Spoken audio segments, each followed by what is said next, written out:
வணக்கம். குரோதி வருட பலன்கள் 2024 மிதுனம். புதன் பகவானின் அருள் பெற்று மிதுன ராசி அன்பர்களே, உங்கள் ராசியின் அதிபதியான புதன் நீசமாகி வக்ரமாகி உள்ளார். எனவே உச்சநிலையை அடைகிறார். இந்த வருடம் சற்று தேங்கி நின்று தடையாகி பின் வேகம் எடுத்துச் செல்லும். உங்கள் ராசிநாதன் இருக்கும் நிலையானது உங்கள் காரியத்தில் கண்ணாக இருக்க செய்யும். சுயநலமாக சிந்திக்க தூண்டும். பிறருக்கு உதவி செய்து நீங்கள் ஏமாற்றமடைந்ததால் ஏற்பட்ட பின் விளைவாகவும் இருக்கக்கூடும். உங்களின் விடாமுயற்சி வெற்றியாகி பணம் வந்து கொட்டும். சிலர் தங்கள் வாரிசுகளின் பெயரில் பெரிய தொழில் கூடங்களை திறந்து விடுவீர்கள். சிலர் வெளிநாட்டிற்கு சென்று முதலீடு செய்து விடுவீர்கள். மிதுன ராசி பெண்களுக்கு கரு தங்குவதில் சற்று சிரமம் ஏற்படும்.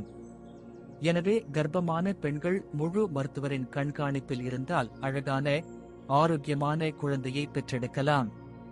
நெடு நாட்களாக குழந்தைக்காக மருத்துவ உதவி பெற்றவர்கள் இந்த வருடம் செயற்கை கரு வளர்ச்சி மூலம் வாரிசு கிடைக்க வழிவகை உண்டாகும். உங்களில் சில பெண்கள் கல்வி விஷயமாக வெளிநாடு செல்வர்.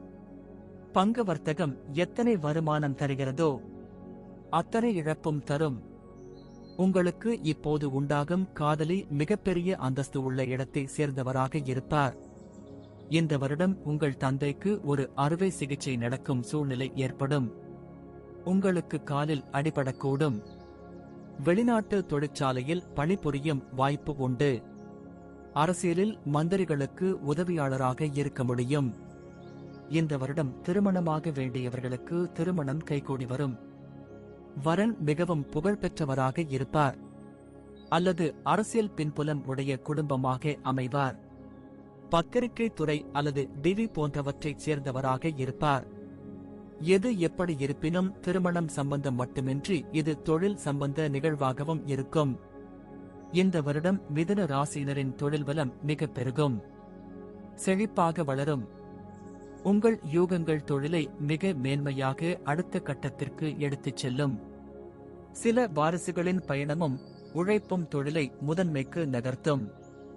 உங்கள் தொழில் வெளிநாட்டிலும் பரவி பரவசமாகும். இந்த வருடம் தொழில் தொடங்கலாமா என யோசித்துக் கொண்டிருந்தவர்கள் சட்டென்று தொழில் தொடங்கிவிடுங்கள். அதற்கான தரவுகளும் அரசு ஆதரவும் அவரின் அபரிமிதமாக கிடைக்கும். உங்கள் விரையாதிபதி சுக்கிரன் உச்சம், எனவே செலவுகள் அதிகமாக இருக்கும். அதனையும் முதலீடாக மாற்றி விடுவீர்கள். வெளிநாட்டு பயணம் மிக அதிகமாக அமையும்.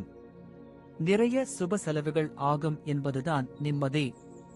பரிகாரம்: திருவெண்காடு சென்று தீபம் ஏற்றி வணங்கவும். சனி செவ்வாய் சேர்க்கைக்கு புதன்கிழமை மறிக்குழுந்து மாலை பாசிப்பருப்பு கலந்த பொங்கலுடன் அகலில் இலுப்பெண்ணெய் ஊற்றி 23 மிளகாய் பச்சை நிற துணியில் மூட்டை கட்டி பச்சை நிற திரியிட்டு ஏற்றவும். அருகில் உள்ள பள்ளியின் தேவையை அறிந்து உதவுங்கள். இந்த புது வருடம் உங்களுக்கு அதிர்ஷ்டமும் அன்பும் நிறைந்த வருடமாக அமையும்.